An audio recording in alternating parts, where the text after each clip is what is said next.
If you consider a one-dimensional arrangement of atoms on a line, then you can see that wherever there is a nucleus, there is an attraction like this. Okay, so this is atomic potentials in single crystal.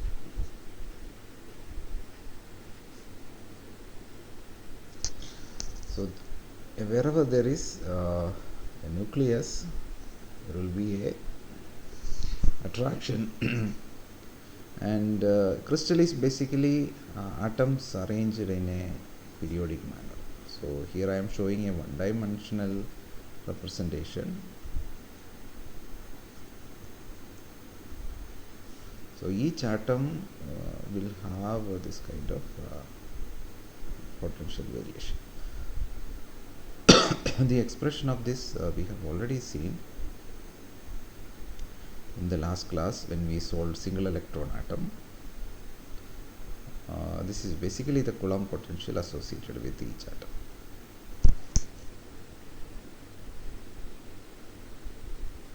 Okay, so this way it continues. So I am showing only a one-dimensional arrangement. So you can see that the potential due to one nucleus overlap with the potential due to the neighboring nucleus. So that will result in a effective potential which is going to be a periodic potential. So if I denote that the resultant potential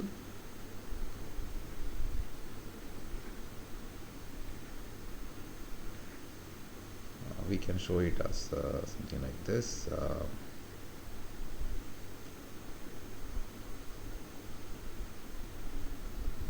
We'll do something like this. So this is after adding up the individual potential, you will get an effective potential like this. So so the electron is in a crystal is actually seeing such potential which is periodic in nature. Any crystal, practically it is a 3D structure which we have seen in the first part of the course. So there will be x direction, y direction, z direction inside the crystal, and in any direction if you look at you will see that the way the potential changes with respect to each direction, it has a periodicity in it. Okay, so here if you look at v of x plus a or minus a is equal to v of x. So that is the condition for periodicity, where a is basically the distance between two neighboring nuclei. Okay, so this is the condition for periodic potential. So when there is an electron inside the atom or the crystal, if there is an electron inside the crystal, wherever it stands, it sees this kind of periodic potential. Okay. Now if it moves to the neighboring nucleus point, again it sees the same kind of variation. So that can be seen from this 1D representation. For example, if electron is here at this point, it looks to the right, it sees the periodic potential, look to the left, it sees the same periodic potential. Suppose it moves to another point and it again look to the left and look to the right, it sees the same thing, because it's a periodic potential. Everything to the left and everything to the right in a 1D periodic potential will look the same. So there is nothing that can distinguish you whether you are here or here. Electron cannot know whether it is this particular point or this particular point, because it sees the same thing to the left and to the right. So this is really true if this periodicity extends to infinity. Okay, because no matter how far you look at, you will see the same thing. But in principle, crystals are not infinitely long. They have a finite dimension, and but nevertheless, what we can say is that the number of atoms that are arranged in a 1 centimeter square, it is really high. Okay, it is billions or trillions of atoms. Okay, so trillions of atoms are arranged in a 1D lattice point, and therefore if you are somewhere well inside the crystal, in for practical purpose you can treat it like infinitely long, because you look to 1 lattice distance, 2 lattice distance, 3 lattice distance, or even 100 lattice distance, everything is looking the same to the left and to the right. So this give rise to certain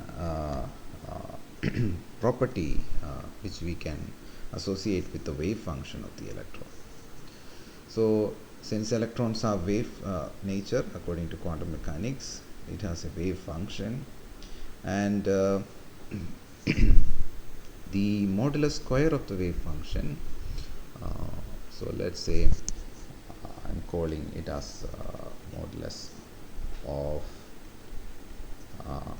psi of x. I am assuming psi as my wave function of the electron, and if I square it, I get the probability. So as far as the probability of electron at a particular point is concerned, it should be same at x plus a also, or any integer shift of the wave function by a unit, you should not have any difference in the probability. Now that tells you that psi of x plus a is some factor c into psi of x, where c is a complex number such that or c is a constant such that modulus c square, which is c into c star, should be equal to 1. Okay, so this since the probability of finding electron at any nucleus point or any lattice point, this nuclear point is basically lattice point in a 1D crystal. So Bravais lattice we have seen earlier. Same thing you can say about a 3D lattice also, but for simplicity we are considering a 1D lattice.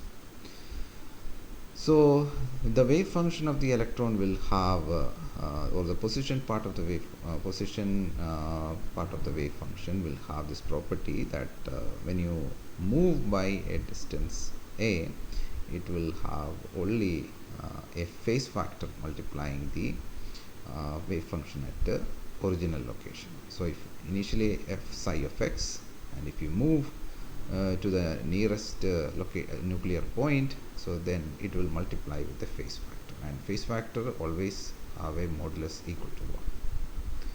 So further investigation shows that this the form of C is equal to e raised to j k x. Okay. So C can be taken as e raised to j k x.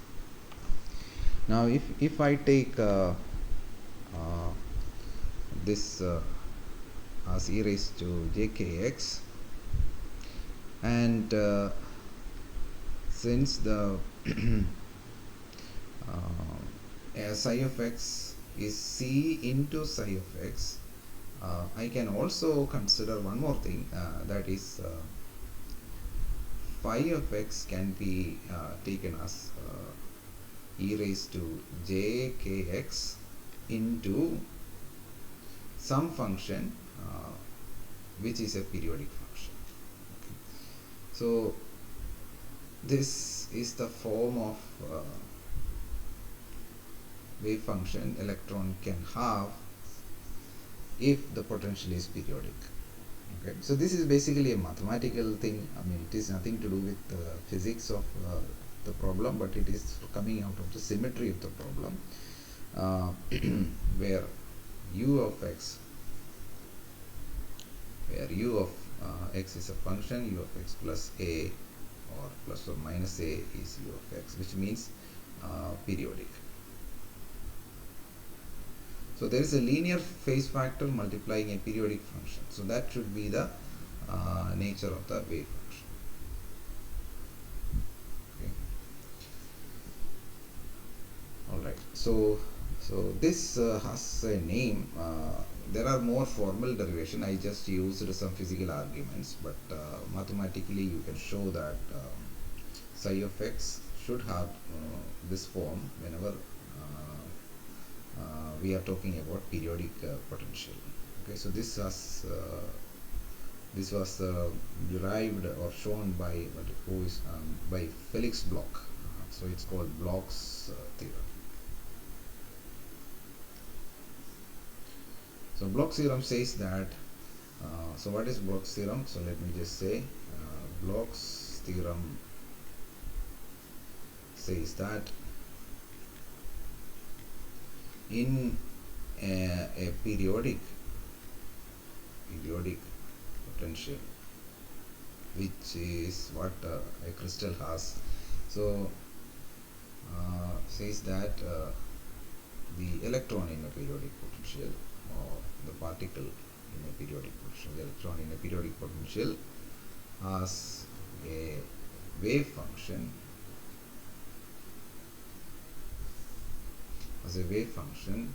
of the form psi of x is equal to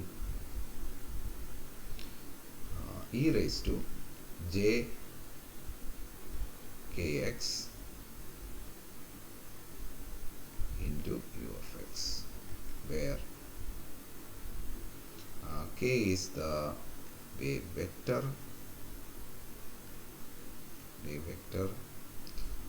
and u of x is a periodic function.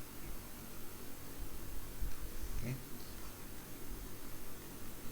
so I gave you some qualitative arguments how we can accept this wave function for periodicity. So that is like because the probability should be same for each point in the lattice. The probability is given by modulus square, and therefore the wave function at one point is related to the wave function at the nearby lattice point by only a phase factor, such that this phase factor modulus square will be 1. So if you make use of these two arguments, then your psi of x can have a periodic part, a part that is periodic with, and then it can have a phase part. Okay, so now you can see that if this is the wave function, then therefore psi of x plus a is going to be e raised to j k x plus a into u of x plus a. So this is e raised to j k a into e raised to j k x. U of x plus a is basically u of x. So that is e raised to j k a into psi of x. So this is our c that we earlier talked about.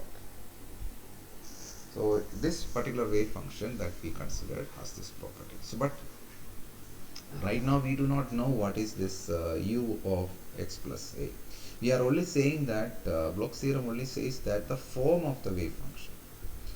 Okay, so here it only talks about the form of the wave function. Wave function has to be of this form, but we do not know what is the function u of x here. Okay, the periodic part of the wave function, and we also don't know what is the value k takes. So all these are unknown, but it only say that it should have this form. So now let's try to solve a 1D periodic potential problem. But the actual problem that I have put in here, the potential due to different atoms, if you look at this is basically what, if I take this as the origin, then this is given by minus e square by 4 pi epsilon 0 into r, okay, or in our case it is x, it is one dimensional. Okay, so this will be the nature of each of this potential, and this is all the other are basically shifted version of the same potential. So when you add them up, you will have lots and lots of this repeated potential. So it is a periodic thing, but the problem is that solving this problem is little tedious. So we are going to look at an approximation of this present problem, where we take instead of the actual potential variation, we will consider a very simplified potential. So that is looking like this. Okay, so you can think of finite potential well. Then there is a barrier, then again potential 0, then again a barrier. Okay, so this is basically an approximation of the actual, but it is a very simplified approximation. So this way you can consider the potential. So let's take somewhere the origin. Let's say that this is our origin, and this is A, and this is, say, A plus B. So this distance is A, where the potential is 0, and this height, let's say it is V0. So this potential V of x, so this is an approximate potential, so I am going to write the expression for it. It is equal to one period. It's basically a periodic potential. The period is basically given by this. So this length, if you take, that is A plus B. Okay, take it as A plus B. So this is, and here I have B. So what I can say is that between the potential is 0 from when x is between 0 and A, and it is equal to V naught when it is between A and A plus B. Okay, for a duration of B it is at V naught, and then so you can think about the nucleus as if they are all sitting here. Okay, so these are the location of nucleus. So this is a crude approximation. Why we take this approximation? We just want to solve the problem, and the original potential is very complicated to solve. So we saw already, like 1 by r potential is not an easy problem, even for one electron atom. So if you have a periodic potential of 1 by r kind, then it will be very tedious to solve. So we take a more simpler problem, which is more analytically solvable. So that is how we come across this potential, and but this is qualitatively able to capture, the solution of this problem is able to capture qualitatively or even quantitatively the origin of energy bands. So that is something that we need to understand it very clearly. So how this particular potential give rise to energy bands? So that is our next question. So for that we need to solve the Schrodinger equation. So let us categorize this potential into two different regions. So let me say this is region 1 and this is region 2. And we will write Schrodinger equation for region 1, and we will also have to assume the energy of the electron.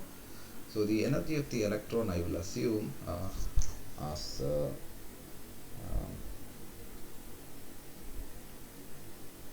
less than V naught. Okay.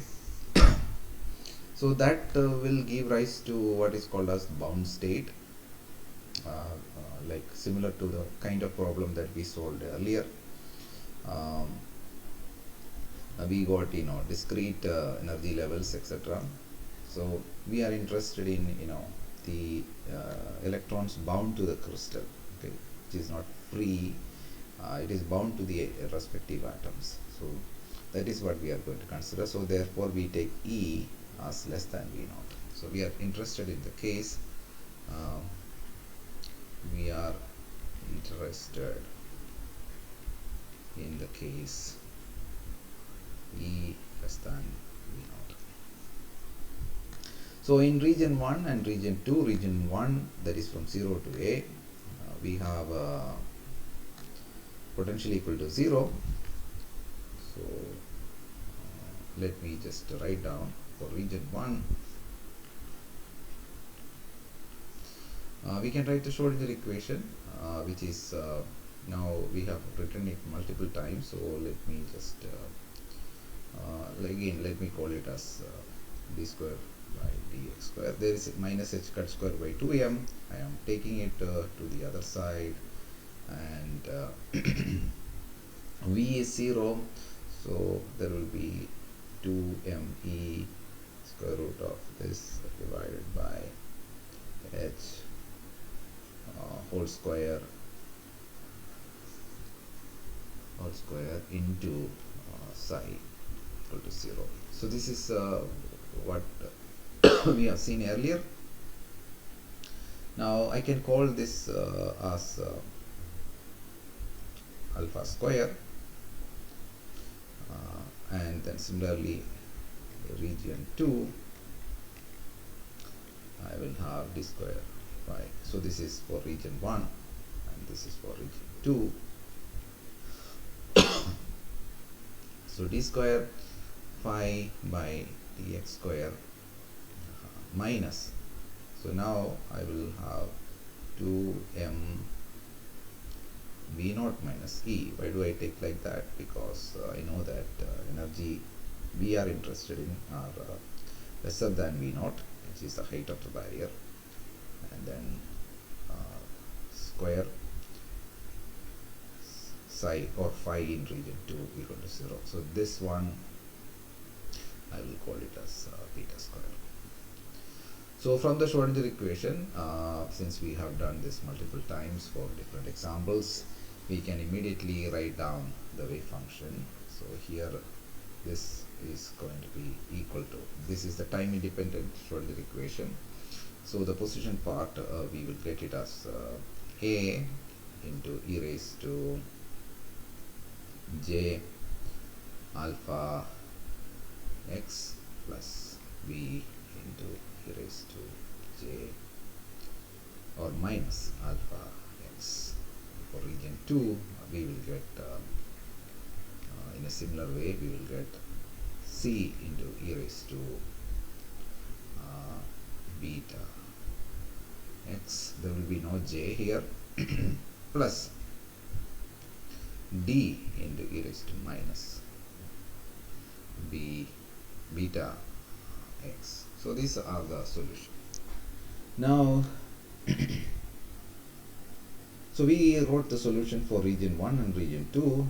Now we need a boundary condition to find the so there are 4 constants a, b, c, d in this problem, and we need to solve them.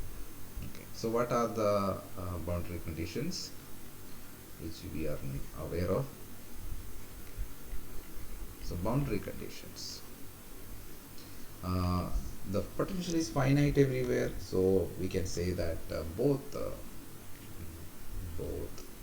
psi of x and psi dash. Okay, so let me put phi of x. Okay, the wave function phi of x and its derivative phi dash of x are continuous. at the boundaries. So what are the boundaries? There are two boundaries. So one is x equal to say a, and the other is x is equal to a plus b. So these are the two boundaries that we have. So so two boundaries, and in each boundary a function should be continuous, and also its derivative should be continuous. So we will get four unknowns, so we can solve this. So let's consider x at x equal to a. So again I am going into psi, but it is phi 1 of a minus should be equal to 2 of a plus, because if you consider the point x equal to a, then you can see that to the left of it you have region 1, to the right of it you have region 2.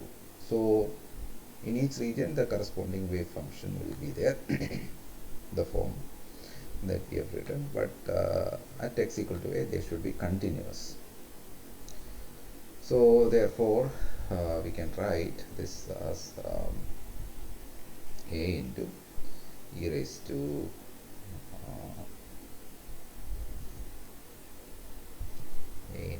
e raised to j alpha a plus b into e raised to e raised to minus j alpha a. So that is phi 1. In region 1 the wave function is of this form, so I just substituted x equal to a. That's all what I did. Then in region 2 we have c into e raised to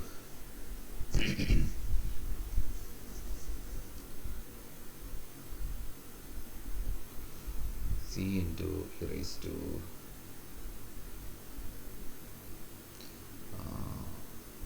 there will be no j here, it will be beta a plus d into e raised to minus beta a. So that is the boundary, one of the boundary condition x equal to a that we have considered. Okay, so we have to the left of a and to the right of a. Now we are going to consider at x equal to a plus b.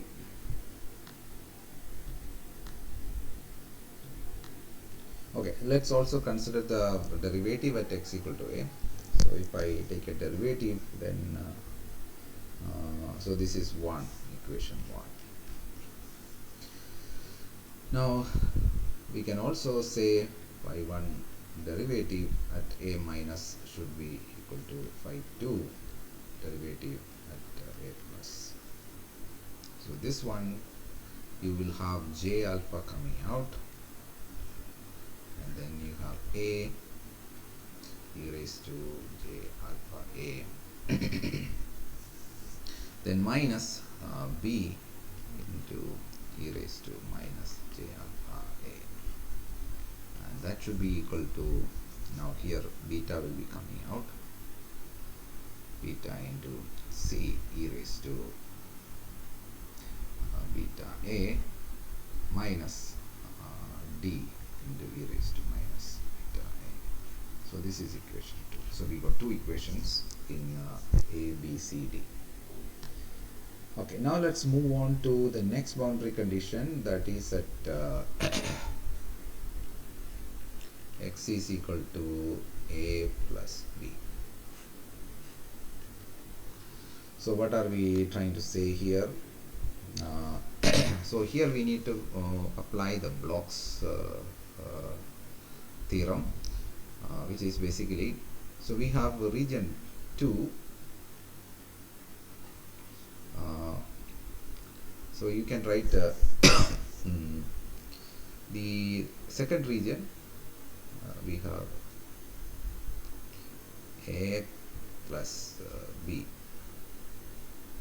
a plus b minus, and this should be equal to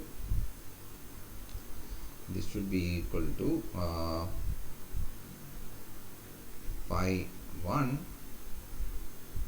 at 0 plus into e raised to a plus b. So this is what the Blocks theorem says. So let me go back to the figure and tell you. So what I am saying is, if you consider a point just on the right side, okay, so this is what I refer to as a plus b plus. The value of the wave function here is related to the value of the wave function one period before. Okay, so this is 0 plus. So the value of wave function at a plus b plus is related to value of wave function at 0 plus just by a phase factor. So just like what I have written here, multiplication of e raised to I k a. A is basically the periodicity. In this case it is a plus b is the period. So that's what I have written. So this will be psi 0 plus. So where the region 1, it is psi 0 plus into this phase factor. Okay, so there is a j here. So let me put the j also. Without j it is not. Okay, so now I can substitute. So this is basically c e raised to beta plus b plus d e raised to minus beta. So I am taking the region 2 wave function and substituting x is equal to a plus b. And this should be valid till a plus b. So a plus b minus is a point just before. So since it is continuous, it should be same. So this should be equal to, now what is the wave function value of at 0 plus? So that will be the first wave function where you put e raised to j alpha into 0. So when you put 0, it will be 1. So it will be just a plus b into e raised to j k a plus b. So this is our next equation, equation number 3. Okay, and similarly I can write the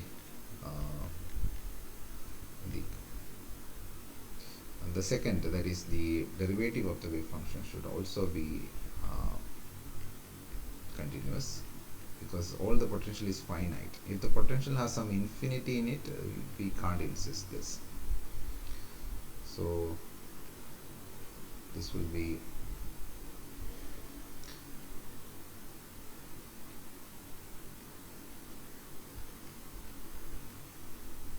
into e raised to jk a plus b. Again, we have to take the derivative of region 1 wave function, which is basically beta into c e raised to beta a plus b minus d into e raised to minus beta a plus b. This should be equal to here we have j alpha into a minus b a minus b. So after putting x is equal to 0, you will have just a minus b into e raised to j k a plus b. So this is equation 4. So we got all the 4 equations. Now you can write this 4 equation in a matrix form. You can just rearrange the term. There will be a 4 by 4 matrix, okay, 4 by 4 matrix, which are basically the coefficient of A, B, C, D, and all this equation can be arranged in such a way that it is equal to 0. Okay, so you can see that all the expression here. So there is a coefficient of C, coefficient of D, A, B. So for example, C coefficient here is beta into e raised to beta a plus b. D coefficient is minus beta into e raised to minus beta a plus b. And similarly, A, when you take it to the left side, you will have minus j alpha into e raised to j k a plus b. So like that you write, and the right hand side will be 0. All the term you bring it to the left in equation 1, 2 and 3 and 4, and then the right hand side will become 0, and the left hand side will be a linear combination of A, B, C, D. So which can be written like this. Now this will have a valid solution only if the determinant of this matrix, probably you might have studied that in mathematics, when you solve a linear system of equation. So this is a linear system, is a linear system of equations. This will have non-trivial solutions only when the determinant, okay, determinant of this matrix, when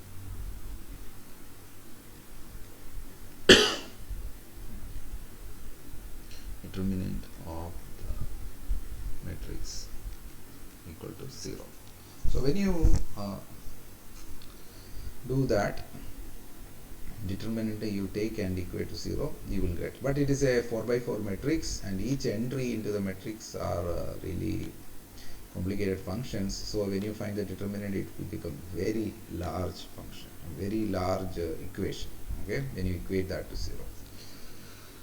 So what we will do is that we will not evaluate this determinant, because we will be lost in the algebra.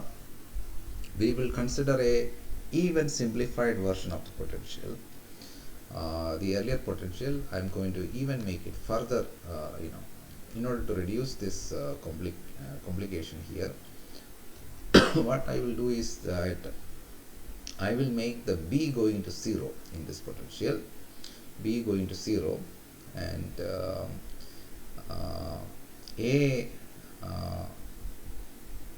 okay, b going to 0. So this is what I will make, and then whatever is the area of this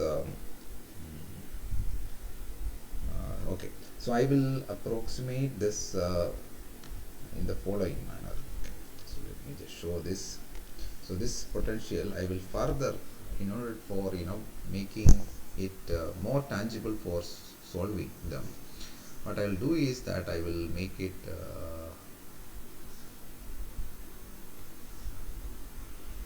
look like, since we have learned impulse functions, okay, so these are like Dirac delta function.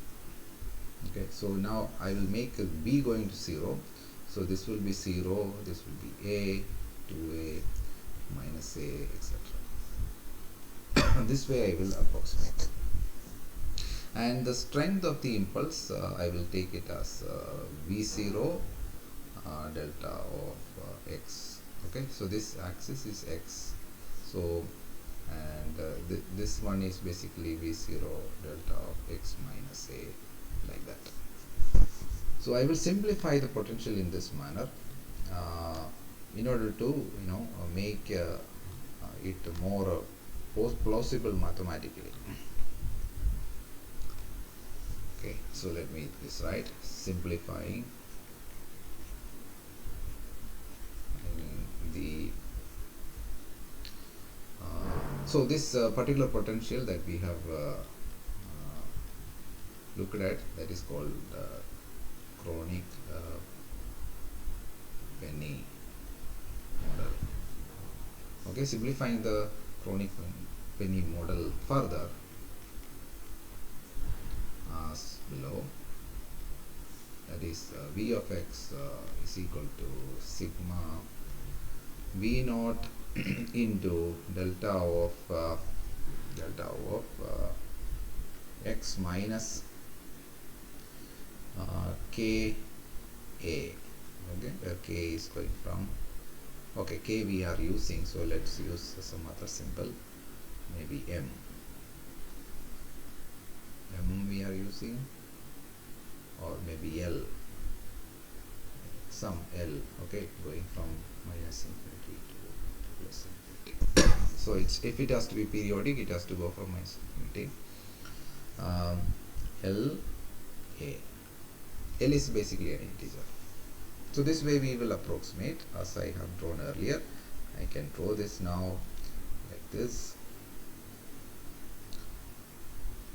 Okay, so this is 0, this is a, and it goes like this, and to the left and right. Okay, minus a. So this is my x, and all the impulse is having strength v naught. So unit impulse function will have strength equal to 1, but this is like a scaled version of the impulse. We have a strength equal to v naught. Alright, so this is a further simplification. So now if I start again, so we have basically only one region which are bounded by this infinite potential at in between points, and that comes very periodically. Okay, so this solution, like before, I can write psi of x in region between, so let's consider region between 0 and a. I can write as before, as psi of x is basically a into e raised to j alpha plus b into e raised to minus j alpha. Okay, so this is the wave function because it comes from the Schrodinger equation, minus h square by 2m d square by dx square psi of x plus 0. Okay, that is the potential is 0 between 0 and a. So this is basically equal to e psi of x. Okay, then you rearrange it, and you will have alpha defined, and if you take alpha is basically square root of 2m e by h cut. Okay, so this is known to us, we have done it again multiple times. Now here we have only two, there is only one wave function expression. Okay, and then the boundary is only one. Okay, that is at x equal to a, and we have to look at okay, so this is for this is between x between 0 and a, but there is a point at x equal to a where the wave function is slightly or the Schrodinger equation is different because of the impulse function. So we need to consider that. Now, so I can talk about the continuity of the wave function the wave function will be still continuous, although the potential has infinity in it, but the derivative of the wave function will not be continuous. Okay, so boundary condition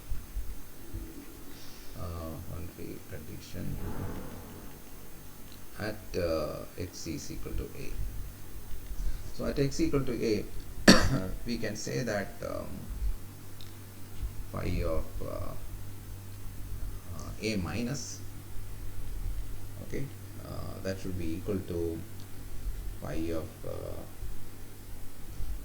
applying the Blocks theorem, I can say that it is equal to phi of 0 plus into e raised to j k a. Okay, so this is basically two things. One is okay, I will write it as two steps so that it will be clearer. So what I am saying here is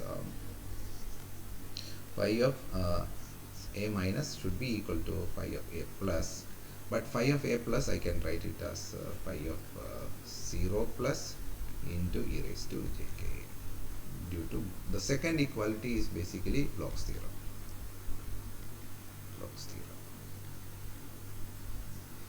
Okay, so this is Blocks theorem. Okay, whereas the boundary condition is the first equality. So this is boundary condition. A plus and a minus, the wave function should be continuous and therefore they should be equal.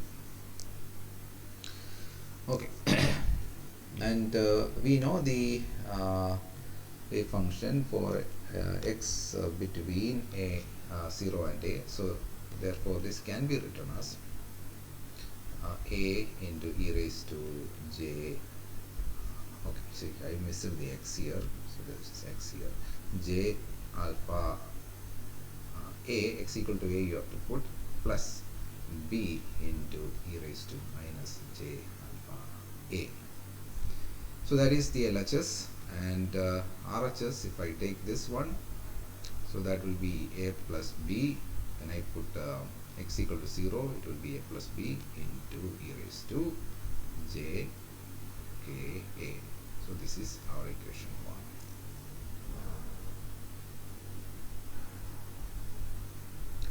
Now, so the first boundary condition we have got, that is the continuity of the wave function. But importantly, note that due to the impulse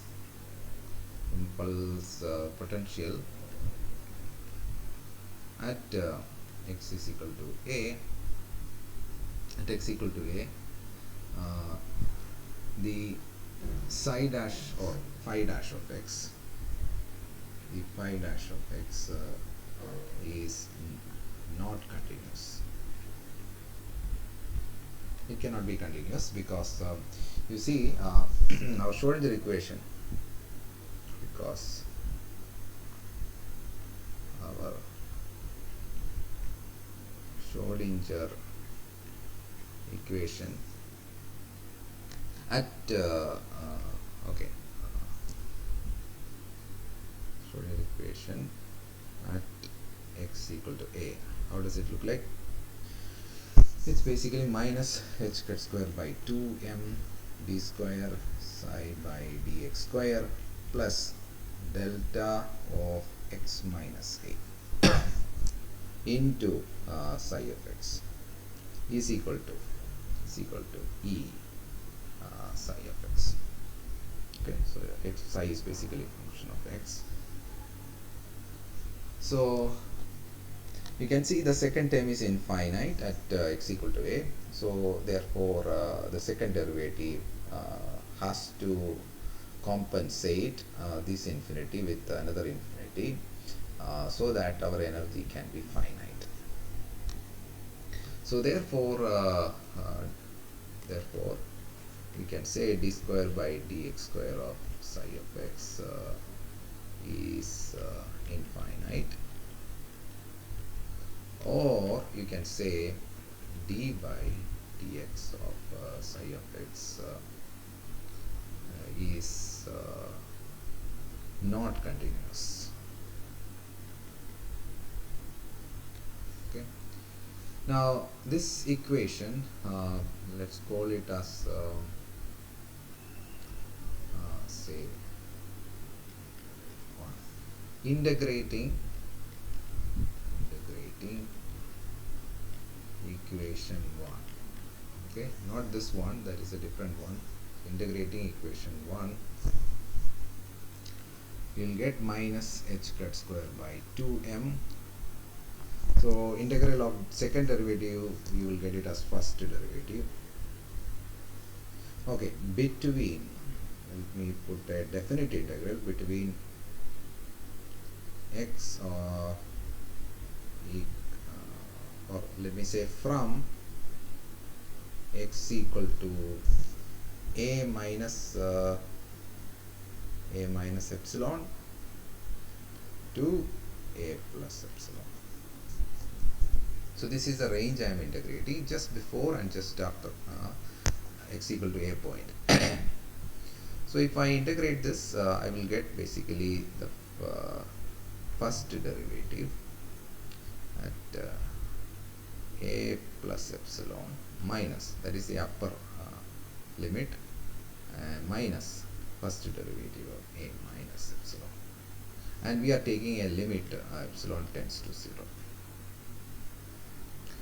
So this is the integral of the first term, and then integral of the second term. You already know the property of impulse function, that it will basically pick the value, so that is phi of the product function, okay, which is psi of x, so that it will be at phi of a, and this is equal to, now the right side, both are finite, energy is finite, wave function is finite, and then so if you have a limit of integration which is infinitesimal, so this has to be 0, okay, because the limits are too close. You can treat this e into psi of x as a constant and pull it out, and then you are just basically multiplying e psi of x with dx. Dx is tending to 0, so therefore you will get it as 0. So from this we will get a very important condition. So I will multiply it with the 2m by h squared square, and then rearrange it, or let me just write it here itself. So which is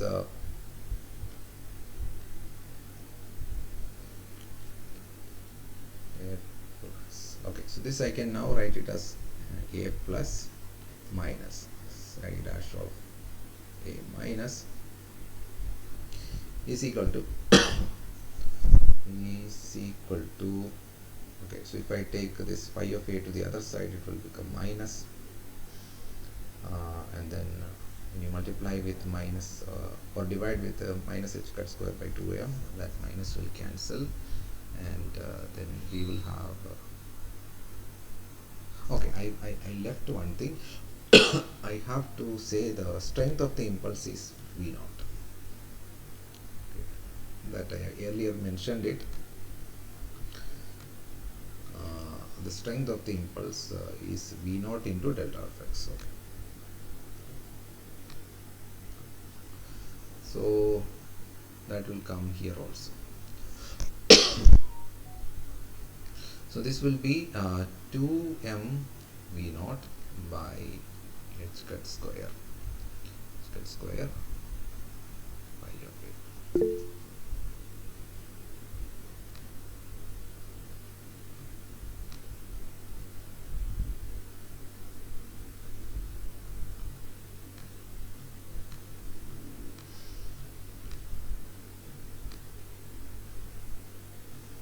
So that is psi dash of a plus minus psi dash of a minus is equal to 2m V naught by h squared square into psi of a. I will define this as say beta square. Now what is psi dash of a plus? Psi dash of a plus, you have to first take a derivative at the location a plus. So then that will give you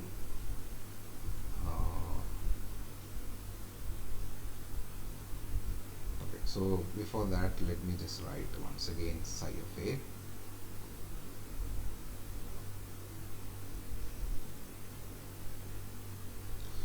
Okay, psi of a is basically, or psi of x in the second region. Okay, psi of x for x greater, x is between a and 2a.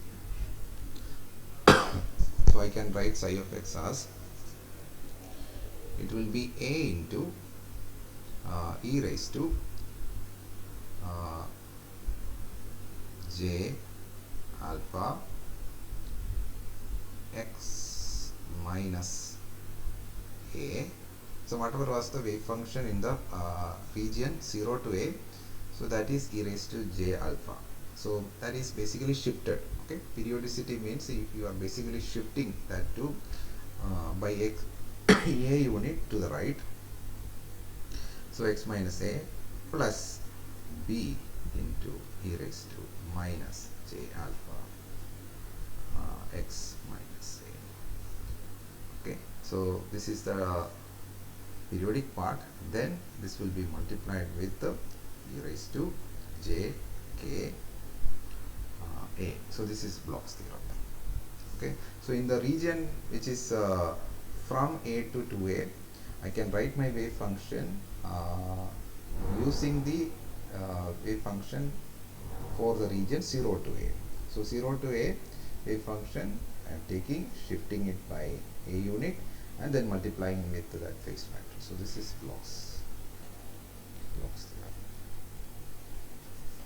So now I can take the derivative of this function, so that I will get it as j alpha will come out, and then a raised to j alpha x minus a plus b e raised, or minus b. So this will be minus b into e raised to minus j alpha x minus a into e raised to jk. Now if I want, what I require is this, so that is pi dash of a plus. So you just substitute x equal to a, so that will give you j alpha a, this will become e raised to 0 minus b into e raised to jk. Okay. Now I require the second thing, that is pi dash of a minus. So for that we already so here I take x is between 0 and a. If x is between 0 and a, I have basically j alpha into a e raised to j alpha a minus beta into minus j alpha a. Okay, so now I can substitute this in the above equation. Therefore the above boundary condition, that is the difference in the psi dash at x equal to a condition becomes, so what does it become? I have to subtract j alpha psi dash a plus minus. Okay, so this is a minus b into e raised to j k a minus j alpha into e raised to j alpha a minus beta into e raised to minus j alpha a. Okay, so I subtracted this, and this is equal to what? Psi of a. Now psi of a, we have already have the expression earlier. Yeah. So So psi of A is basically A plus B into e raised to jk. Okay, so this is psi of A. Psi of you can take either the left side or the right side. I will take the right side.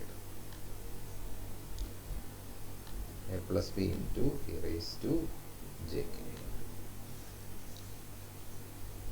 A plus B into e raised to jk. So this is equation 2. So this particular problem, after the potential was further simplified with unit impulse function periodic potential, we have only two variables A and B. Now I can take, so the equation 1 is this, which is more simplified, and equation 2, so we can just copy this so that I can see both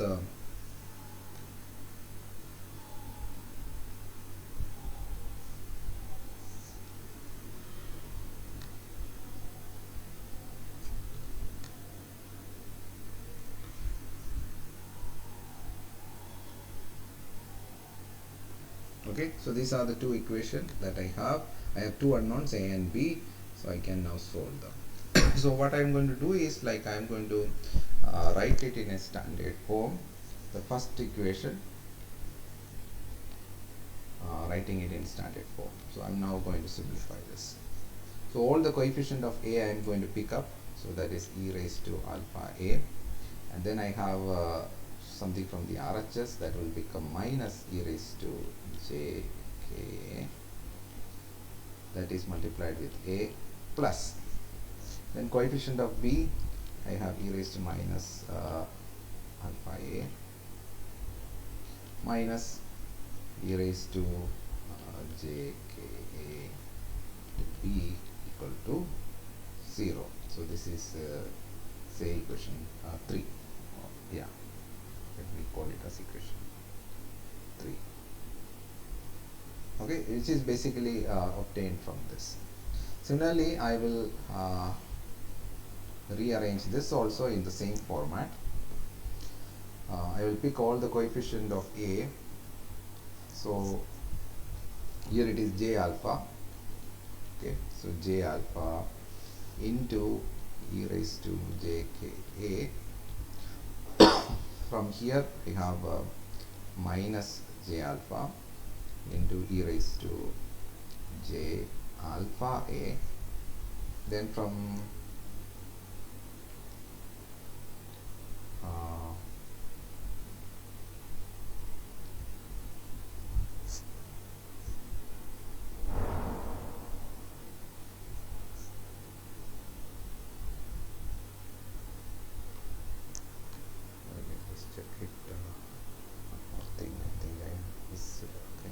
okay, there is a factor here. I missed this factor, beta square. I will take it. Okay, so that beta square I have to multiply with A plus B. So this will be there will be a beta square.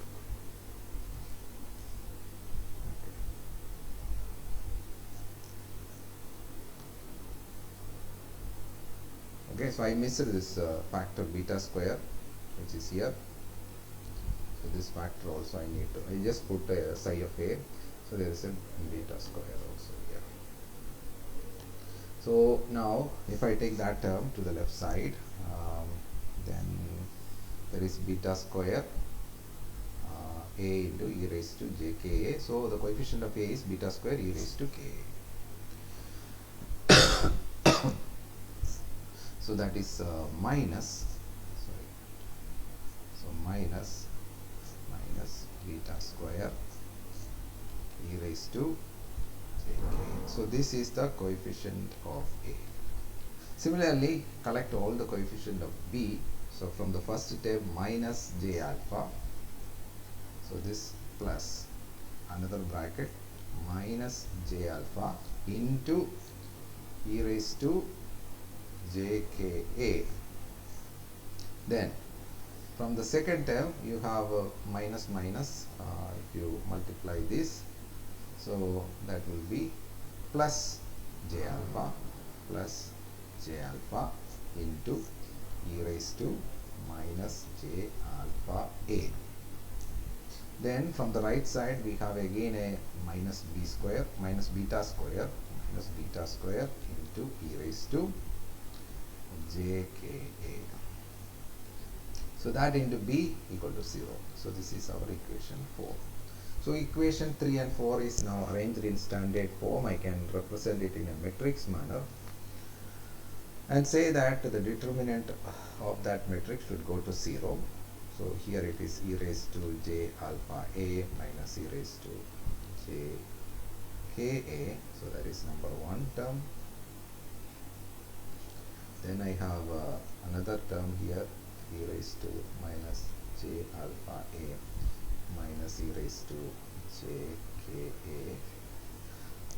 Then I have another term here, j alpha e raised to j ka minus j alpha. Maybe I can combine because there are two terms with e raised to jk. So let me just combine these two. Just combine these two and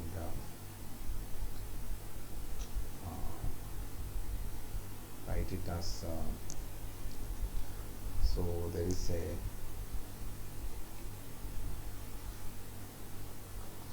I combine j alpha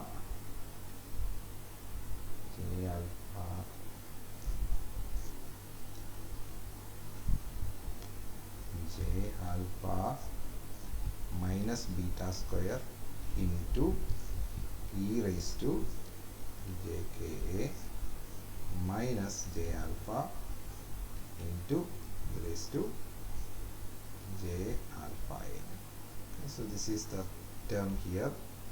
Similarly, I will have the last term. Put it in square bracket minus of, okay, here when I combine both are minus signs, so I can say minus of j alpha plus beta square into e raised to jka. So they both are, this term are combined, and the last term, other term is basically plus j alpha into e raised to minus j alpha a. That is the middle term. So this matrix should be equal to 0 for this system of equation given by equation 3 and 4 to be having any non-trivial solution. Otherwise the solution is a equal to 0, b equal to 0. But if you want any other solution other than a equal to 0 and b equal to 0, the matrix coefficient matrix has to have a determinant equal to 0. So now I will have to evaluate this determinant. So let us evaluate this determinant. We have to just cross multiply the same the formula. So which is basically e raised to j alpha a minus e raised to j ka, multiply the term here which is minus j alpha plus beta square. So you see that even a two-dimensional matrix has this kind of complexity when you find the determinant, but four-dimensional would have been very difficult. But this is still doable. Okay, this is not too difficult.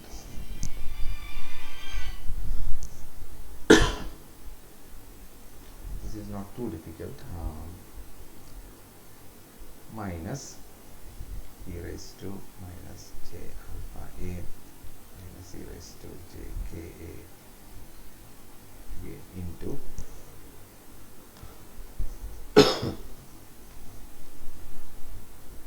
j alpha minus beta square into e raised to j.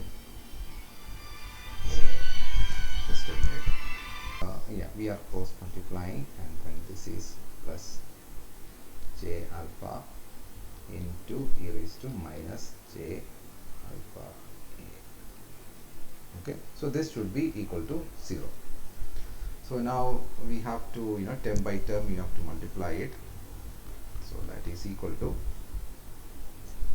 So let me first multiply this, and then I will multiply this, then I will multiply this, and then I will multiply this, and similarly the second time. So this will be minus j alpha plus beta square. So this is just an algebra, so just quickly try to do it.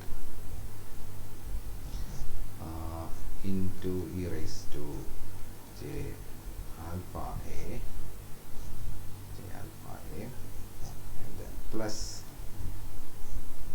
if I multiply the first term with the last term here, you see that they have exponential that will get cancelled, and only what remains is j alpha.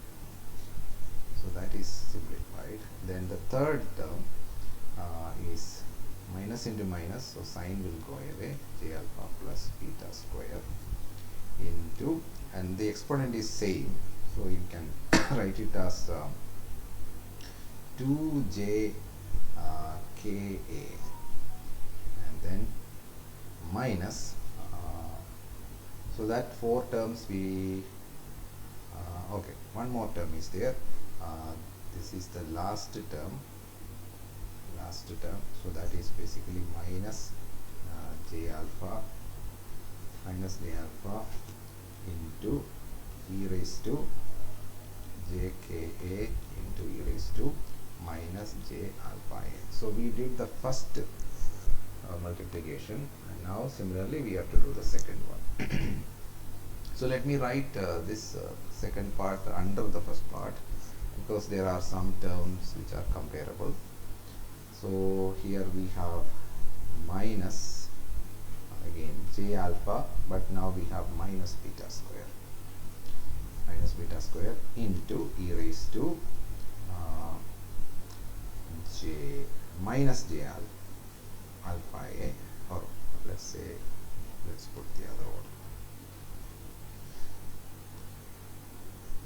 j ka into e raised to minus j alpha a, then plus,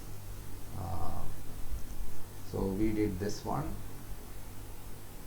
then we have to do this, so that will be j alpha, exponent is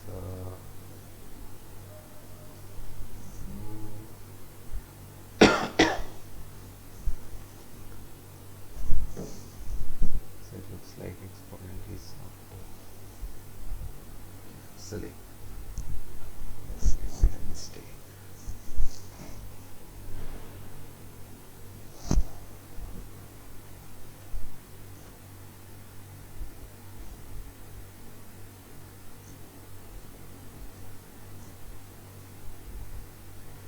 I think this sign here has to be positive. Let me just check.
Yeah, so here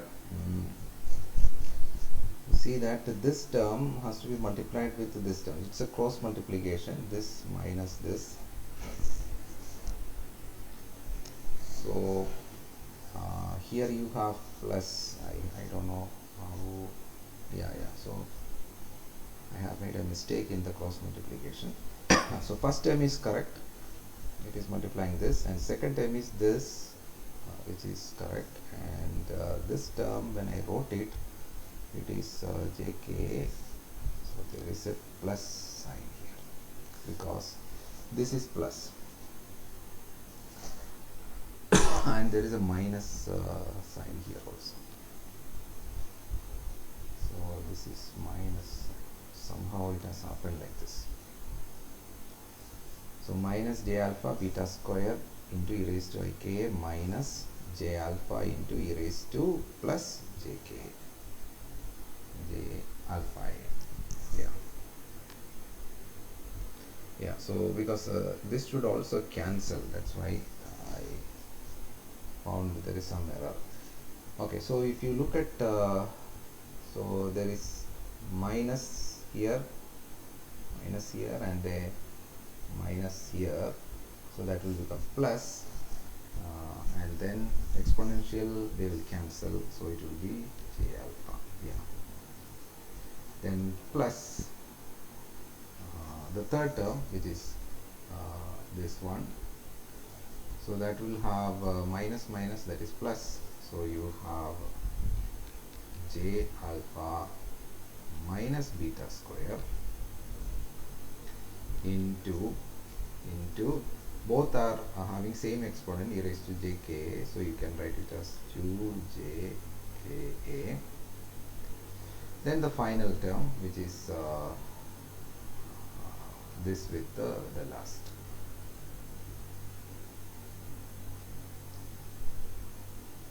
So that will be minus minus plus, and then again one more minus, so it will be minus j alpha into e raised to jka into e raised to j alpha a. So these are the terms, and this should be equal to 0. Okay, so algebra you have to be very careful, sign and everything you have to keep track of it. Okay, so now let's combine. You see that the coefficients are looking very similar in certain places. One thing we can do is like divide this equation with e raised to jk. So there are e raised to jk in every places, so you can divide, but here it will bring so dividing by e raised to jk, so that is just one level of simplification we get, into e raised to j alpha a plus then we have j alpha into e raised to minus jka, and there are two such terms. Now I am combining those two terms, so this and this I am combining, then plus j alpha minus beta square into only one jka minus j alpha into e raised to minus j alpha a, and then here we will have minus j alpha minus beta square into e raised to minus j alpha a. So this I have already combined, then we have plus j alpha minus beta square into e raised to jk minus j alpha into e raised to j alpha equal to 0. So just by dividing with e raised to jk we got some simplification. So this is equal to, now let me take term by term. So there is minus j alpha is here and here, so the coefficient is basically e raised to j alpha a, then plus e raised to minus alpha a, then beta square, minus beta square and plus beta square. So I can write it as minus beta square into e raised to j alpha a minus e raised to minus j alpha a. So I have combined these two terms. Okay, this and this I have combined. And the next term I will rewrite here, that is 2j alpha, and I will have e raised to minus jka, and if you look at there is another term which is this and this. I can combine it, so that will give 2j alpha plus e raised to plus jka. So I can add them with this e raised to plus jka. Then I have minus beta square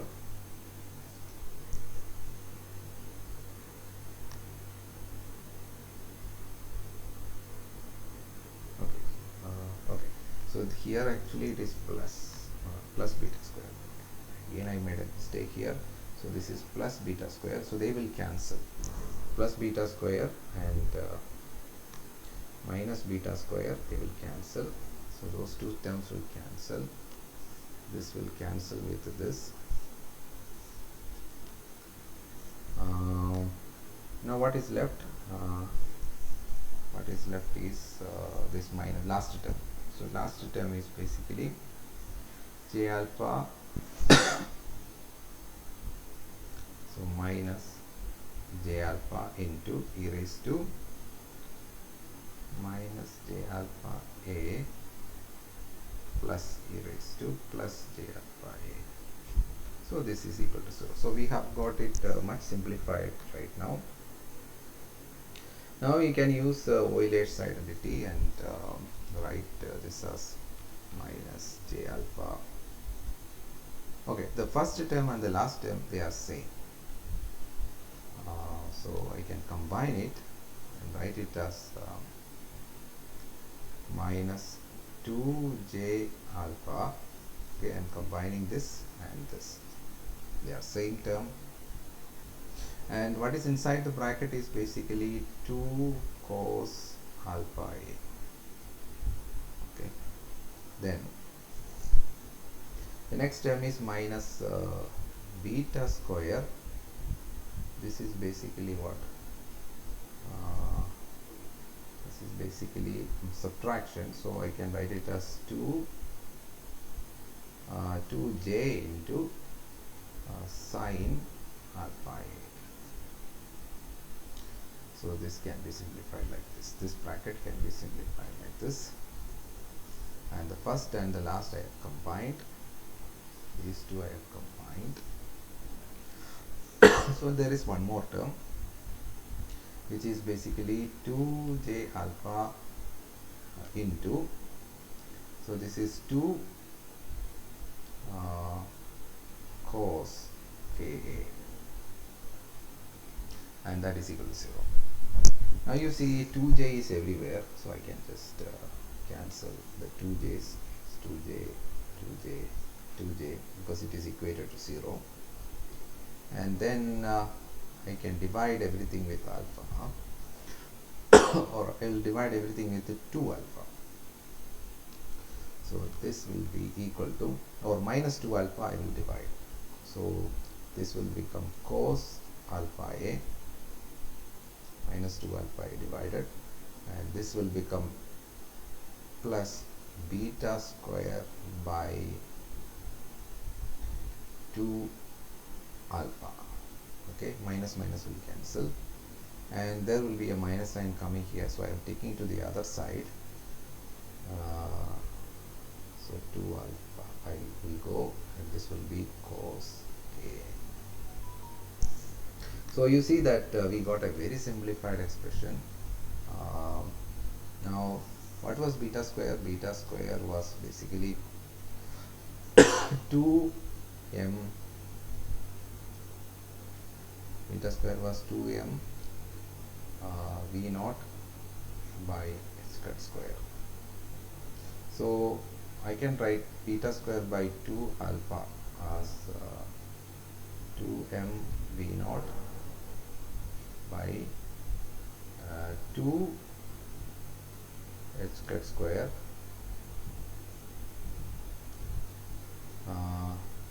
alpha. Okay, so this 2 will cancel. So we will get it as cos alpha a. By the way, I missed one sin alpha here. Sin alpha a is here. That will not go away. So cos alpha a plus m v naught by alpha h cut square sin alpha a is equal to cos k. Okay, so this is our final equation. We will continue from here. The derivation is over. Now only we need to interpret what does this mean. Okay.